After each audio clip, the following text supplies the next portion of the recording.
Okay, y'all. So I'm currently sitting next to Dan, current owner of the Randolph County Asylum. So what can you personally tell me, or like a brief, tell me about the history and your personal experiences about this place? History and personal experience. Yeah. Okay. History. This is technically the fourth building on its location. In the 1820s, they were told by the state, to have a place for indigent people to go to, bad on the luck, unable to take care of themselves. So there was a house already on this location. So Gotcha. they took them in there, and then in 1851, they decided to build their own place. And they made it out of wood, unfortunately. And you're putting people in there with not full mental capacity. Right. And heat, cooking. Prone to fire. Yeah. So big old lighting. Yeah. Big old fire. Yep. So it didn't take long, and that thing burnt to the ground.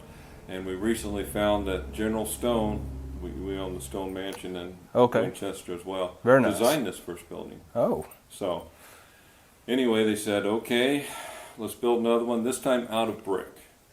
So in the 1850s, brick was usually fired on site. And if you didn't get the brick hot enough, then they weren't very crumble good. up and crumble, Yep. melt, just all kinds of. So they didn't get it hot enough. And so that building lasted about 40 years. Well, 35 Yeah, years. give or take. Yep. Yeah, and it was just starting to decay so bad that the people living there had to push their bedding and stuff around the windows to keep the cold air from coming in. Yep. So in 1895, they decided to build a good one. Let's do it right, and they even built it in the shape of a cross. So from the air, you see it's a cross. Gotcha. For kind of like apologizing for the first two, and this time built well. Nice. And it officially opened in 1899. All right.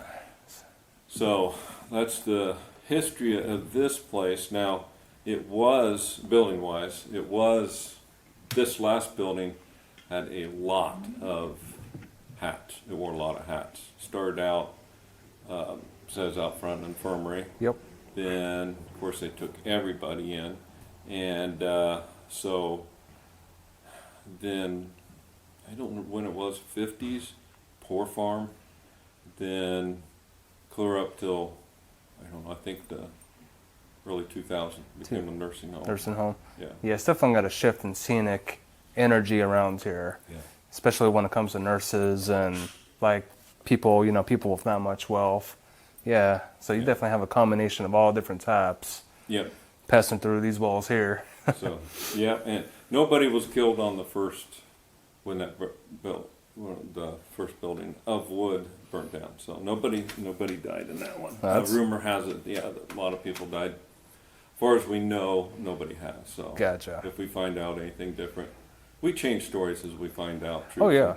And untold truths. But if there's enough consensus, like, because we had a group come here, said my great uncle was pushed out second story window. Well, Oliver Champs supposedly fell out the window. Well, once we dug into it, there was a lot of. So the victors are going to write the history, and they're going to say, yeah, he fell out, because they didn't want to have all this. Gotcha. Yeah. But you personally, you want to get the straight facts. Right. And somebody fell down 3 flights of steps. Impossible to do here. Right. Yeah. Because one section you have to get up and walk 50 feet to fall down the rest. So. Right, and it's so narrow here too. Like it's so you don't have a lot of room to kind of fall or sway in that manner. In the back part you do. On the back. Yeah. Okay. Yeah. Which supposedly fell down. Oh. So interesting. Yeah, there's a lot of unique things. Like during both wars, big wars. Yep. World War I and II. Families came out here and stayed, even though it wasn't designed for that. But the family stayed on the women's side. There's a women's and men's side.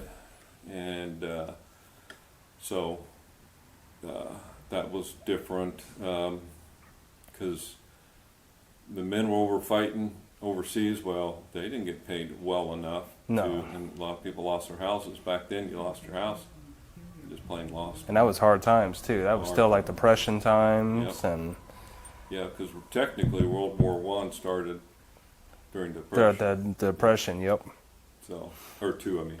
Oh, yeah. Started during the Yeah, a little after, yep. Yeah. So, it was actually World War II that got us out of the Depression, Yeah. of all Yep. things. So, anywho, it wore, like I say, wore a lot of hats. Back in the infirmary days, plus, give or take, 501 people passed here. So, Oh, yeah. if they had a cholera epidemic, you didn't want them in town. You know, typhoid, you didn't want them in town. Anything so, contagious, yep. so they brought them out here, and if they either walked out or was carried out. And if nobody claimed them, they got buried out back. Yeah, well, that would It's explain. Halper's grave, and we don't know where it's at. So, penetrating radar. If anybody who likes to come volunteer, Yeah, get us some. talk to Dan. Yeah. Definitely talk to Dan.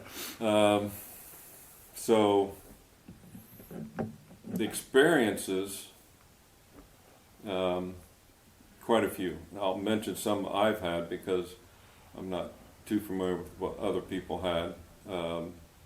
But you heard the steps when we walked in. Yep. Yeah. No joke, y'all. As soon as we were setting up, Dan let us out towards the side to get our equipment, and as he was explaining us, the closing procedure, like pretty much a staircase to our left, we already heard like a clear as day footstep.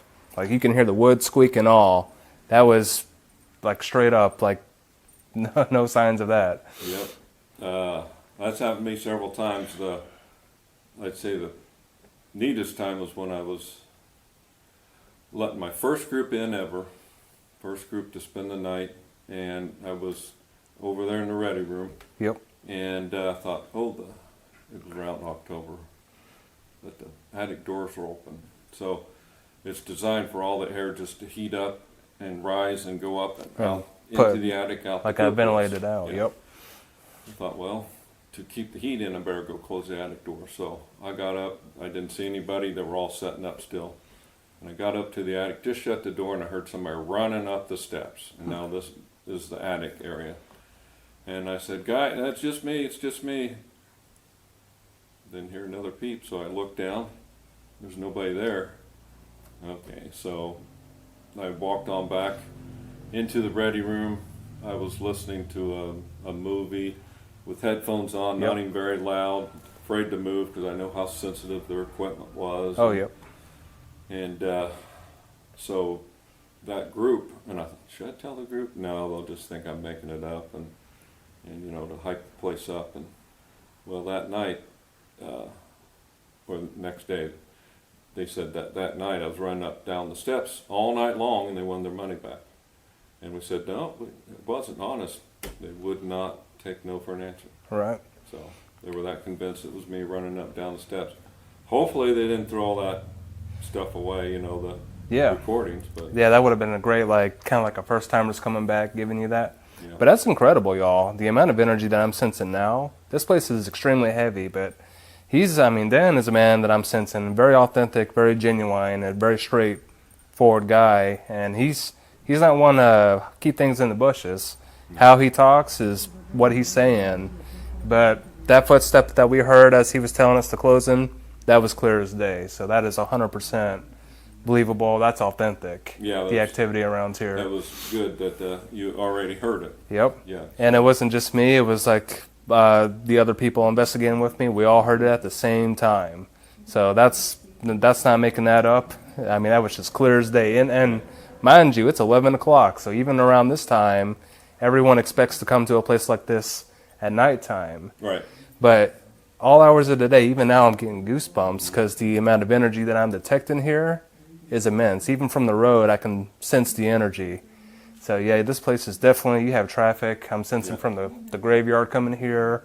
People wandered out on the road before they knew what dimension all that stuff was. Yep, you have a lot of traveling spirits here. You have the ones that have suffered trauma that I'm sensing, but I'm definitely getting activity from the graveyard, from the back of the asylum. Just telling Monty that, your groundskeeper. Well, let me know where it's at if you can sense Yeah. it.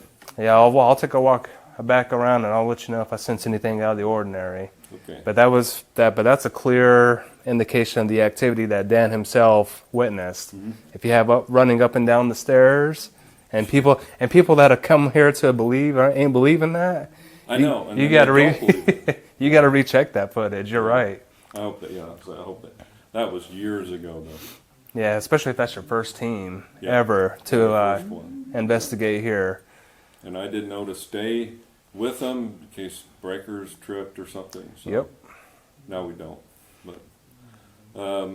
But yeah, it was funny that everybody's all quiet listening how to lock up, and that's when that. And then just clear as day, Yeah, hard footstep. about three or four steps to go Yeah, upstairs. yeah, it was like halfway up the stairs. Yep, it started halfway up. Right. Yeah, I got Come plenty more across- stories, but you'll just have to yeah.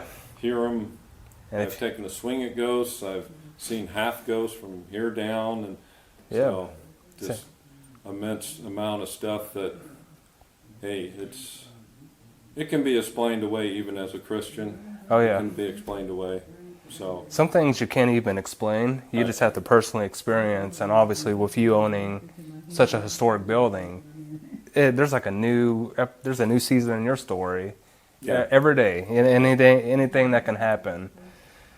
But almost, yeah, almost. yeah. I haven't seen the crawler, but I might have, yeah, recently.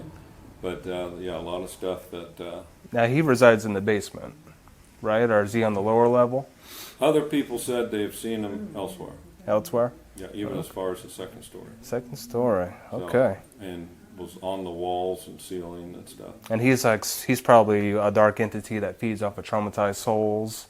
I don't know. Or I don't, believe it or not, I don't ghost hunt that much. yeah, But I love seeing what people get. It's just Yep. sitting down to ghost hunt, and I'm I not got you. that quick. So, Yeah, sometimes it's hit or miss. You got to be patient, or you got to be in the moment. But with the investigations I've done, I've come across nothing. And then one room, it's absolutely popping off. Like it's everything. Boy, but when I do hear that first one or see it or something, that, yeah, I'm awake for a while. So, Oh yeah, Yeah, get I try to do get that more. boost of anxiety. but I started out saving buildings and wasn't into ghost hunting. Liked watching it, liked seeing what they got. All bunched up into 1.5 hour show. Cool. But yeah. But so before we wrap this up, is there any spot of this whole building that you recommend that's the highest in activity? From based on what No. you've heard. But I will say, don't exclude the front part. Most people do. They just say, oh, this is area where we just do our thing. Well, this is just as active. Oh yeah, I think what I like about in your position is I like you being able to hear everyone's different outtake. Yes, 'Cause then- they are all different. Because there's going to be that one person where you don't hear, like maybe this room you don't hear about as much, and then all of a sudden that's where my episode is. That's where a majority of my activity is. And we do have cameras, just forewarn you. Okay. Cameras in all these rooms here. And if you say, you know what, I wasn't recording, all of a sudden my leg got pulled out, let us Yep. know what time and all this stuff. Excellent. Well, that's another great thing too. Dan's already got you covered. If you come here yourself, setting up an investigation, Yep. cycle through any footage that you may have lost, or I've even had equipment on during investigations, camera completely getting drained. Yep. I've had my audio unplugged from the Shanley Hotel. We were in the seance room and we got a name from the gentleman's quarter, George, come through the couple I was collabing with. But I didn't realize at the time something legitly unplugged my audio output. I lost audio for the whole seance room. So I've had a lot of interactions with my equipment. So you had audio. Yep. Your camera didn't have backup internal audio. Nope. Oh, So I lost my audio footage, but I'm gonna get footage from him. But that's just letting you know, like out in the field, anything can happen. yeah. But a lot of spirits do like to drain equipment. Like my camera's been targeted several times, but that was the first time that's ever happened. And you think that, okay, spirits are going to be 1800s, Oh, no. They're not going to know all this stuff. Golly, they're talking EVPs and stuff like that. They're saying, oh, I forget, just the other night something was like, man, they know more about the internet than I do. They're actually pretty quick to it too. So, When I was in the Shanley, when I was in Maddie's room, I had the flashlight on her dresser. And one of the first things that she said through my spirit talker says, I like investigators. And my flashlight started going off and on by itself. See, because I was even Yep. saying, okay, talk old ways, call this the torch, Oh, yeah. flashlight. Yeah, talk into whatever. And apparently, maybe not. You Yeah, know, some you of learn them- something new every time. You do. And how we're talking now, if you talk the spirits out, like around here, you treat them with respect, Yes. they'll do something. And- They'll make their presence known. Let you know, we get more evidence if people talk in present tense. How are you? How long have you been here? Not how long were you here. Right. If you talk in present tense, you seem to be mingling with them. Yeah, I feel like you connect more that way. It's more Yeah. straightforward. It's more thorough. Yep. But And all it right. makes you feel involved. But when you start talking past tense about them, you're talking third party Right. to their face. I don't think they're understanding. I try to keep things in the present, like what keeps you, Yeah. what's your unfinished business, Right. and like what did you like to do? We had one person. I told him that, but old habits are hard to break, and he kept saying something past tense. I said present tense, and the fourth time he asked the same question, right away got a response in present tense. So, Yep. So I think you figured out the code. I think that's the respect around here. You stay present tense, and I do believe you'll have more engagement. yeah. I think you're right. I think you're onto something. Yeah. And if it's past tense, I think they get agitated or annoyed. Or just don't understand, Right. confused. So you always got to find a way of speaking with people, even in the other side. But I think that's a good Yeah. all right. Well, that's a good refresher for me as well.